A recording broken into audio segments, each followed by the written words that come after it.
Olá, seja muito bem-vindo ao Cantinho Teológico. Nós vamos tentar responder a uma pergunta que me foi feita sobre a utilização quer de colchetes ou de parênteses em alguns textos da Bíblia, de uma forma mais específica, em o Novo Testamento. Eu estou diante de um texto que é a versão Palavra Viva do Novo Testamento. Observe que eu peguei o exemplo de Marcos, capítulo 16, vou até o versículo, no caso do 1 até o 8, e a narrativa é a seguinte: então as mulheres, então as mulheres saíram rapidamente e fugiram do túmulo, tremendo e sem noção do que tinha acontecido, e elas não falaram nada para ninguém, porque estavam com muito medo.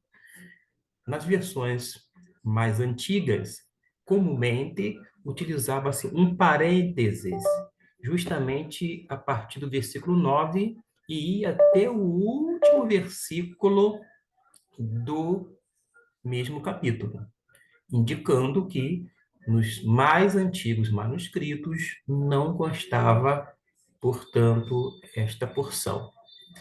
Eu vou fazer aqui algumas colocações de versões para que vocês possam acompanhar. Esta tradução de João Ferreira de Almeida, versão revista atualizada, é uma grafia, inclusive, da Europa.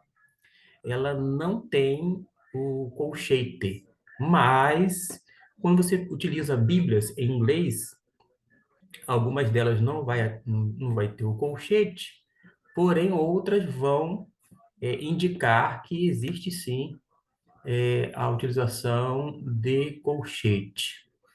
Eu vou tentar ver aqui uma versão para que você possa acompanhar-me. Deixa eu ver aqui.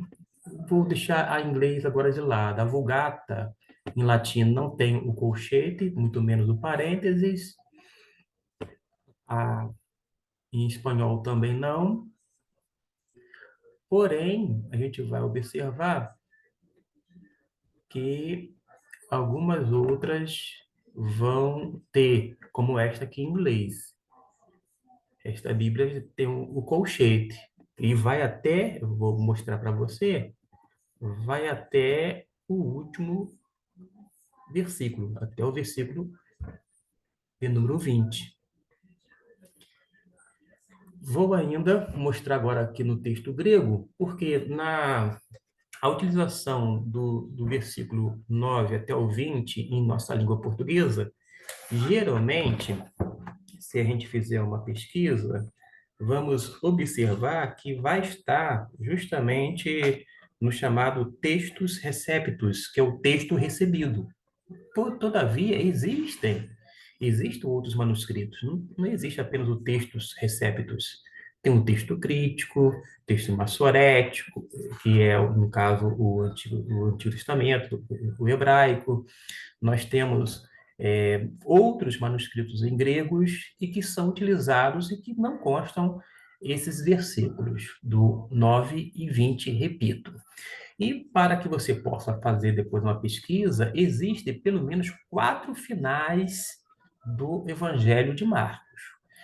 Vou ainda aqui me deter um pouquinho agora no grego, só para você ter uma ideia, visualizar e bater em algumas versões que, nesta aqui que eu vou utilizar, note que não vai constar, ó, aqui o versículo 8, versículo 9 em diante, não tem nenhum.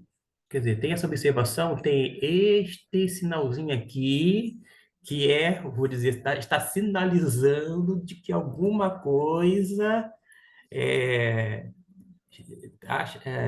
está diferente. Embora lá, deixa eu ver aqui, não, não, aqui vai ser mais um sinal do que qualquer outra coisa. Mas vamos lá.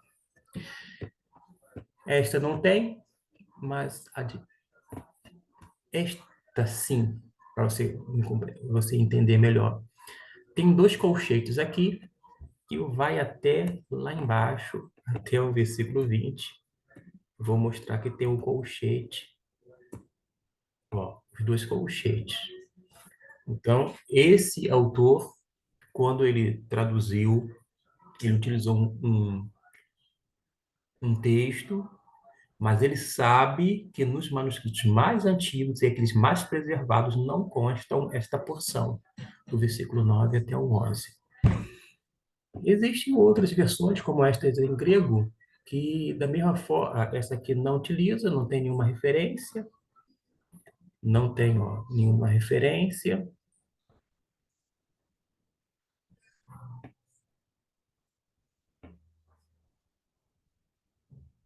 Essa aqui já começa a aparecer algumas informações. Eu colchete uma vez mais, só para você ter uma ideia. O que que a gente pode fazer? Primeiro, eu disse que tem pelo menos 4 terminações finais de Marcos.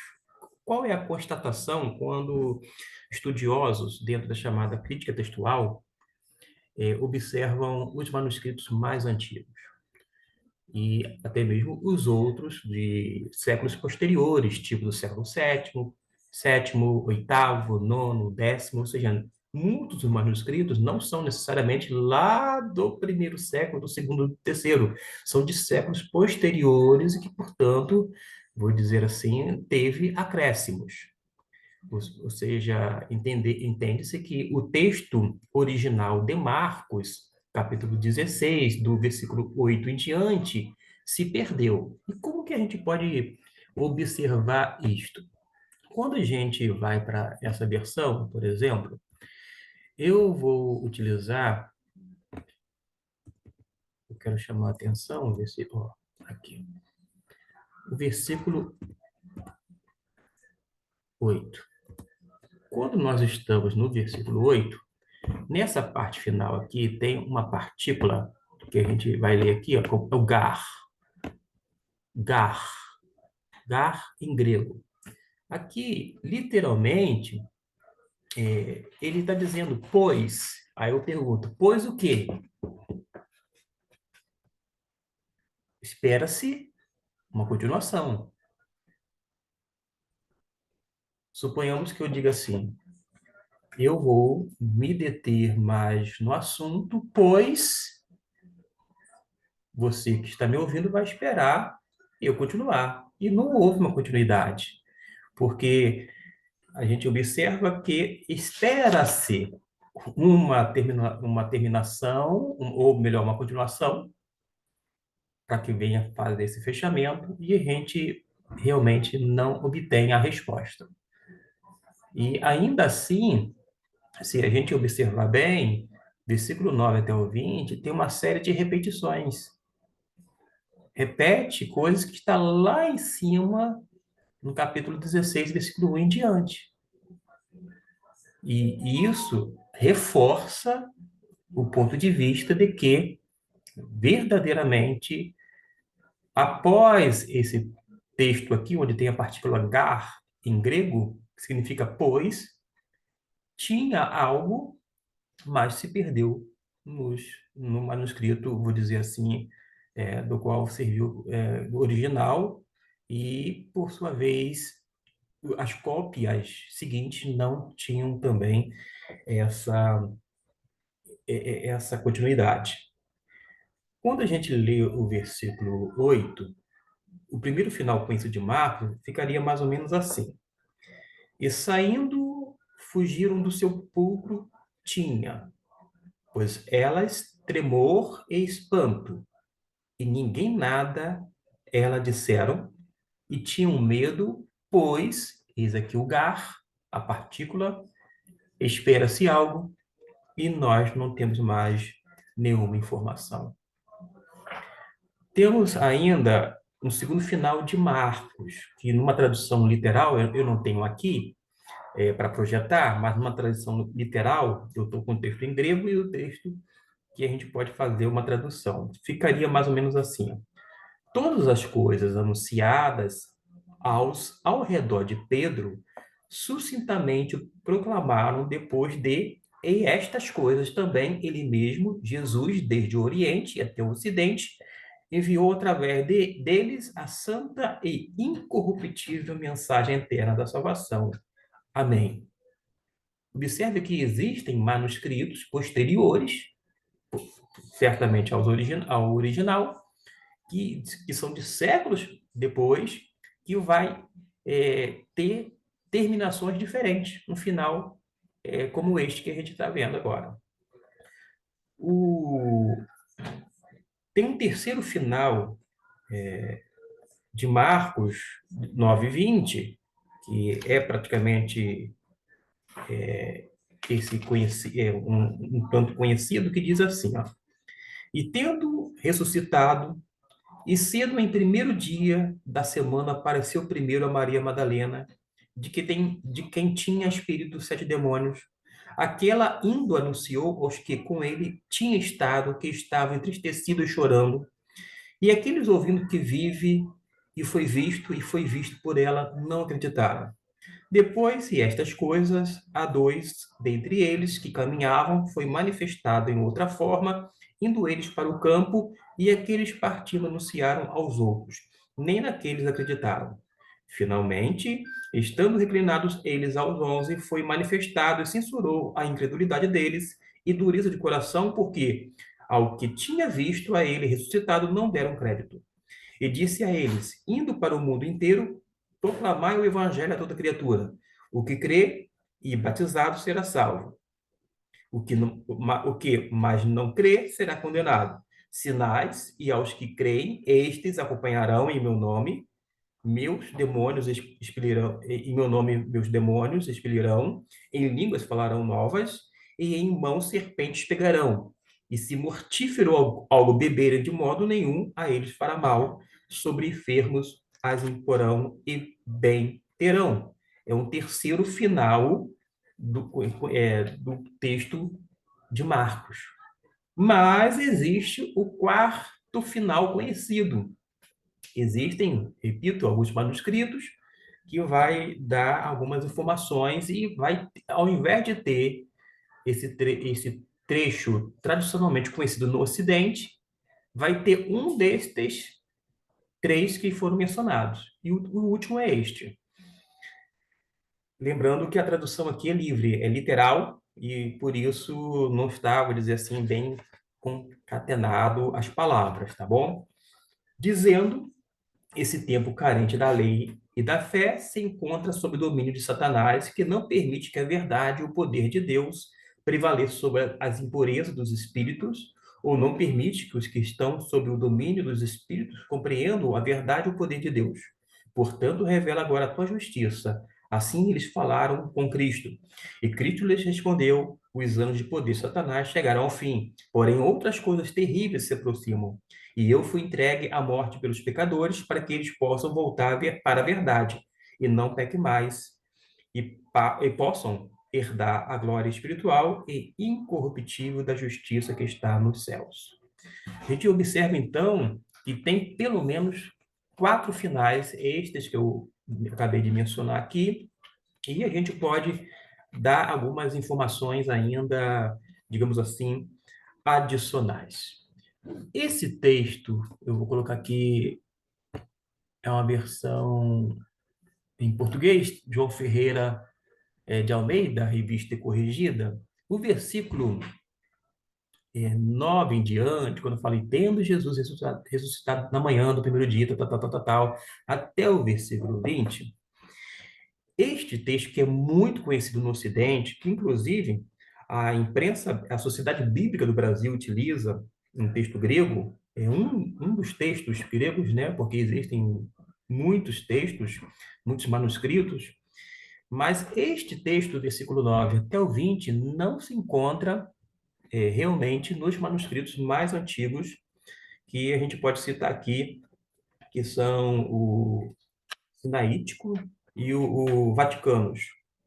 E para você ter uma ideia, a gente pode colocar, eu vou tentar fazer o seguinte, eu vou projetar aqui um texto, não sei se você vai visualizar bem, mas você poderá até mesmo acessar o site deste manuscrito para acompanhar um pouquinho, porque são textos mais antigos, manuscritos, e, portanto, não se encontra. O texto que eu vou colocar aqui em questão é este aqui, ó. Vou tentar projetar, compartilhar. Agora sim, ó, eu fui no site, compartilho com vocês aqui, vocês podem abrir. Este é o Codex Sinaiticus, é um dos mais antigos, um dos mais completos e preservados. Temos um outro, que é o Vaticanus, que são os dois mais antigos e, portanto, devem ser considerados. E quando a gente faz uma pesquisa, vou fazer uma pesquisa aqui rápido para que você também venha me acompanhar. Quando a gente vai para os manuscritos, vou clicando aqui, vou selecionar Marcos, capítulo. Aqui está em inglês, mas você pode colocar, traduzir, tá bom? Acabou traduzindo aqui. É,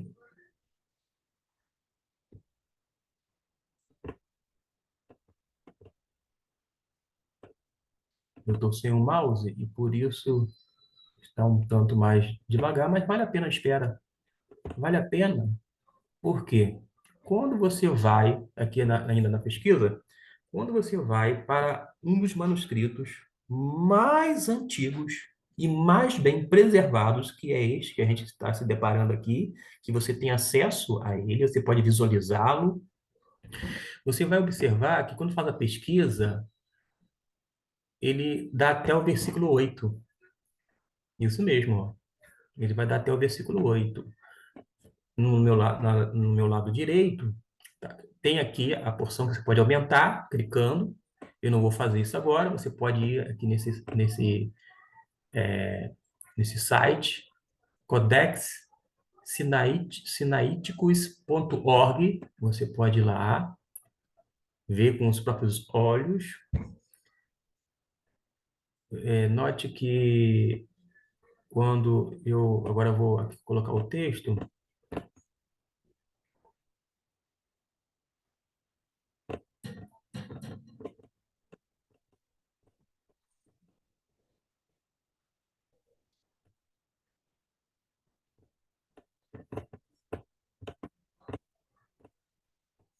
Deixa eu ver aqui.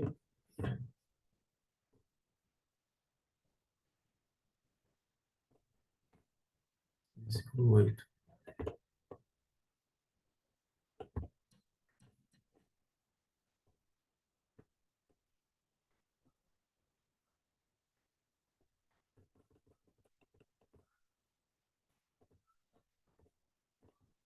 Ele só vai ter o 8. Deixa eu ver.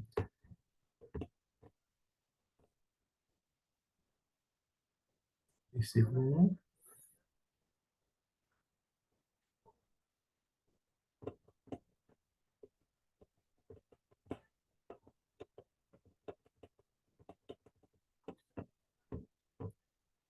16:1, 16:7.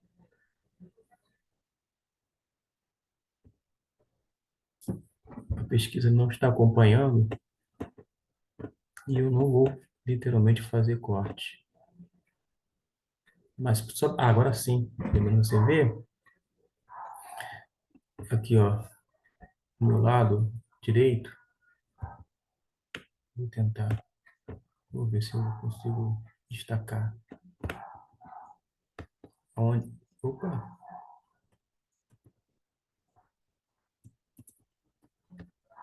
esse destaque aqui em azul é o versículo 8. Em um dos manuscritos mais antigos, só vai até o versículo 8. A sequência termina com gar, que é pois, dando a ideia de que espera-se que vai dizer algo, mas realmente se perdeu. E o que nós temos a seguir, já dentro do manuscrito, um dos mais antigos, sinaíticos, é justamente já o Evangelho segundo Lucas. que a gente pode fazer? Pelo menos uma coisa. Se a gente tem pelo menos 4 finais do Evangelho de Marcos, no capítulo 16, a gente precisa saber estas coisas para não fazer doutrina em cima de uma porção de um texto, o qual não se encontra nos manuscritos mais antigos. Porque pressupõe que, se não estava nos mais antigos, está indicando, sinalizando que foram acrescentados. Em que sentido? Para tentar, literalmente, completar, para não deixar pela metade ou de uma forma inacabada um texto que eles sabiam, literalmente, que tinham se perdido, que não tinha se obtido. Então, a primeira coisa que a gente tem que fazer, e é onde eu bato nessa tecla agora, é justamente não criar doutrina em cima do versículo 9 até o versículo 20. Ainda assim, a gente pode considerar este texto uma abordagem falando em outro momento. Estas são algumas informações da chamada crítica textual. O objetivo não é, não é, em hipótese alguma, colocar em dúvida a Bíblia, porque nós sabemos que a Bíblia é verdadeira. Agora, acontece que nós temos mais do que um manuscrito para nos ampararmos e debruçarmos sobre eles. E, em relação às sociedades bíblicas espalhadas no mundo, nem todas elas utilizam os mesmos textos, e por isso a gente precisa saber diferenciar uma coisa da outra, porque quando a gente se deparar com um texto que tem colchetes, se não parênteses, e que tem aquela observação, não se encontra nos manuscritos mais antigos, aquela editora ou aquele tradutor não está sendo leviano, pelo contrário, ele está sendo até mesmo muito cuidadoso, criterioso, porque embora ele coloque, como na Sociedade Bíblica do Brasil, que é uma delas, que coloque a tradução, o texto, mas ainda assim informa que realmente não está nos manuscritos mais antigos, e hoje nós sabemos, se você não sabia, agora você sabe que tem pelo menos 4 finais do Evangelho de Marcos ao redor do mundo, pelo menos 4 finais. Repito que os dois mais antigos e mais bem preservados, manuscritos sinaíticos e vaticanos, não se encontra estas palavras do versículo 9 até o 20. E a gente pode, vou dizer assim, trabalhar depois esse teor e estudar, não no sentido de criticar de uma forma negativa, pelo contrário, é de avaliar, de fazer uma investigação e, quem sabe, trabalhar um pouco mais, se aprofundando nessa questão. Mas vale a pena você ter acesso aos textos originais, os manuscritos mais antigos. Você pode também acessar de forma gratuita o Codex Vaticanos, da mesma forma que você tem acesso, conforme aí projetado em tela, num site em inglês, que você vai ter acesso ao Codex Sinaíticos, um, um, um documento preciosíssimo e que realmente não consta os versículos 9 a 20. Desta forma, um tanto até mesmo delongada, a gente explica o fato de algumas versões, algumas Bíblias, até mesmo aquelas mais antigas, como a imprensa bíblica do Brasil, que sempre fazia questão de frisar estes versículos e destacava os versículos entre colchetes ou parênteses, não se encontram nos manuscritos mais antigos. E quando fala mais antigos, fazem alusão a estes dois aqui mencionados, que, repito, são os mais bem preservados e completos que nós temos. Fiquemos com essas informações e que a gente não venha fazer doutrina em cima dos versículos 9 até o 20, mas com bastante humildade, venhamos adentrar um estudo aprofundado, quando não, de pesquisas sérias e até mesmo criteriosas. Que Deus nos abençoe. Ficamos por aqui, mas com a promessa de que vamos voltar ao texto de Marcos 16, versículo 9 até o 20. Até lá, e que Deus possa abençoar a sua vida rica e abundantemente. Amém.